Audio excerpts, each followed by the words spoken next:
Il-kap tal-Oppożizzjoni u tal-Partit Nazzjonalista Alex Borg qal li għall-Partit Nazzjonalista kull persuna tot. F'attività politika mal-kandidati tar-Raba Distret fraħal ġdid Dr. Borg refera l-kritika tal-Ministru tal-Finanzi dwar il-proposta tal-Partit Nazzjonalista fuq il-first time buyers li skontu minna se jibbenefikaw 750 persuna biss. Hawnhekk Dr. Borg sostna li għall-Partit Nazzjonalista anke jekk jilħaq persuna waħda u importanti. F'din l-attività l-Kap Nazzjonalista tenna l-proposti tal-Partit Nazzjonalista dwar il-popolazzjoni.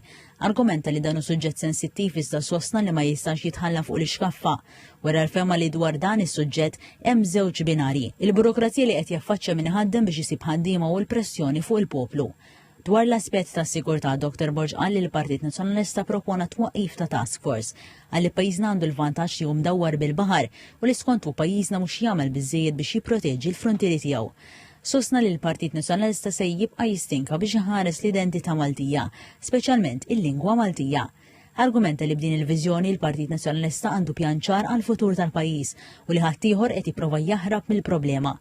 Argumenta li bħalma ġara f'proposti oħrajn il-Partit Laburista qed jattakka fil-proposti tal-Partit Nazzjonalista iżda skontu ftit wara qed jikkopjhom. Dr. Borg qal li l-Partit Nazzjonalista determinat li jwettaq il-proposti kollha għax fi kliemu il-pajjiż jistħoqlu nnifs ġdid għal ġid ta' kulħadd.